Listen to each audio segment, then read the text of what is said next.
Karibu Dar es Salaam katika juma hili ni muhtasari wa matukio yaliyofanywa na Naibu Waziri wa Nishati Mheshimiwa Salome Makamba kuanzia tarehe 6 Disemba mwaka 2025 hadi tarehe 12 Disemba mwaka 2025.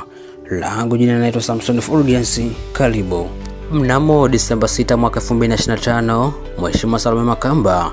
alifanya ziara yake katika jiji la Dar es Salaam katika ofisi za PBPA kwa ajili ya kuzungumza na viongozi wa taasisi zilizopo chini ya Wizara ya Nishati.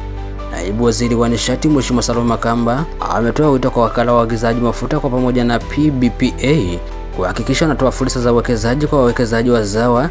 ili kuongeza ushindani wa kuimarisha ushirika wa Tanzania katika sekta binafsi. Mheshimiwa Salome amesema kuwa ni muhimu PBPA kuweka mazingira rafiki yatakayowezesha makampuni ya ndani kushiriki kikamilifu katika shughuli za uagizaji, usafirishaji na usambazaji wa bidhaa za mafuta. Taenda kunukuu, taarifa kama hii ya uwepo wa makampuni yanayouza mafuta takriban 86 ambapo makampuni ya nje ni 5 tu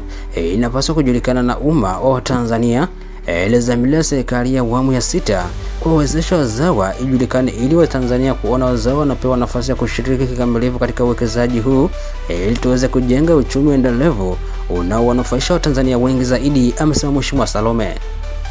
Na mnamo Disemba 11 mwaka 2025, Mheshimiwa Salome alifanya ziara yake nyingine katika jiji la Dar es Salaam ya kukagua vituo vya kufua umeme kwa njia ya gesi vya Kinyerezi na Ubungo.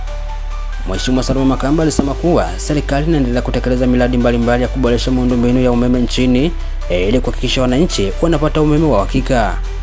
Aidha, ameeleza kuwa serikali inaendelea kuimarisha miundombinu ya umeme nchini kwa kutekeleza miradi mpya ya kuzalisha umeme kupitia gesi asilia ili kuongeza upatikanaji wa nishati hiyo kwa wananchi. Amesema kituo cha kuzalisha umeme kwa gesi katika kituo cha Kinyerezi utakuwa mchango mkubwa kwa wakazi wa Gongo la Mboto na Mbagala ambao wamekuwa wakitegemea umeme kwa shughuli za viwanda na biashara. Taenda kunukuu, uzalishaji wa umeme kwa njia ya gesi Kinyerezi utayapa maeneo ya Mbagala na Gongo la Mboto umeme wa uhakika, kwani maeneo haya yana watu wengi na viwanda vingi. Hata hivyo, mpaka sasa transformer ya MVA 120 imeshafungwa na majaribio yameanza, hivyo itaboresha upatikanaji wa umeme majumbani na viwandani kwa wananchi wa maeneo hayo, amesema Mheshimiwa Salome. Mheshimiwa Salome amemshukuru Rais wa Jamhuri ya Muungano wa Tanzania Daktari Samia Suluhu Hassan kwa kuendelea kuwekeza katika sekta ya umeme, kwani utekelezaji wa miradi hiyo yote ya umeme inalenga kuhakikisha Watanzania wanapata nishati bora ya uhakika na yenye kuchochea maendeleo ya kiuchumi katika maeneo mbalimbali nchini.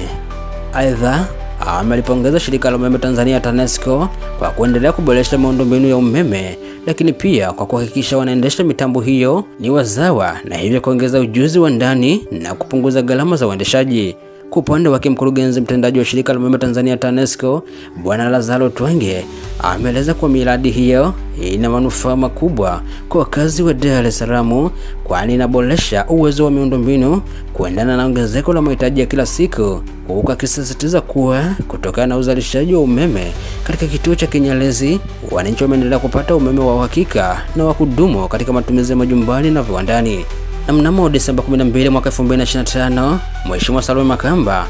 alifanya ziara nyingine katika jiji la Dar es Salaam ya kukagua kituo kinachosimamiwa na kampuni tanzo shirika la maendeleo ya petroli Tanzania TPDC kwa ajili ya kujionea miradi mbalimbali ya maendeleo inayoendelea katika kituo hicho. Naibu Waziri wa Nishati Mheshimiwa Salome Makamba ameeleza kuwa serikali imefanya uwekezaji mkubwa katika kujenga kituo cha kujaza gesi asilia kwenye vyombo vya usafiri katika eneo la Mlimani jijini Dar es Salaam, ambapo zaidi ya shilingi bilioni 12 zimetumika kukamilisha kituo hicho chenye uwezo wa kuhudumia magari madogo na bajaji 800 kwa siku. Mheshimiwa Salome ameeleza kuwa serikali ya Tanzania inayoongozwa na Mheshimiwa Daktari Samia Suluhu Hassan inahakikisha rasilimali zilizopo zinawanufaisha wananchi kwa namna mbalimbali. Taenda kunukuu, matumizi ya gesi asilia iliyoshindiliwa na CNG yamerahisisha gharama za maisha kwa watu wa vyombo vya usafiri, kwani gharama ya gesi kilo moja ni shilingi 1500,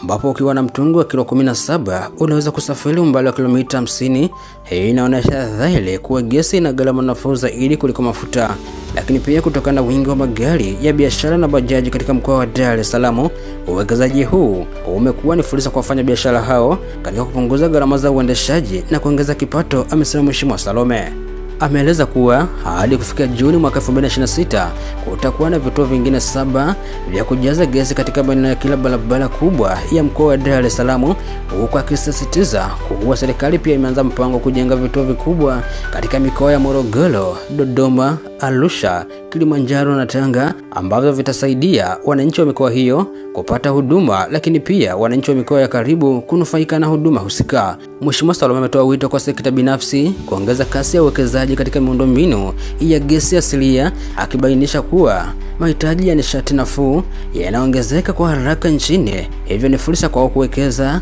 ili kurahisisha upatikanaji wa nishati hiyo, kwani serikali imeboresha mazingira ya uwekezaji kupitia mfumo wa ushirikishwaji wa biashara kati ya serikali na sekta binafsi PPP, hasa kupitia mfumo wa One Stop Center. Nikukumbusha tu kwamba hii ni Sam Media, na kusinaomba ungane nasi katika juma lingine lijalo tupate kujuza yale yote yanayozidi kuyafanya Mheshimiwa Naibu Waziri wa Nishati Mheshimiwa Salome Makamba.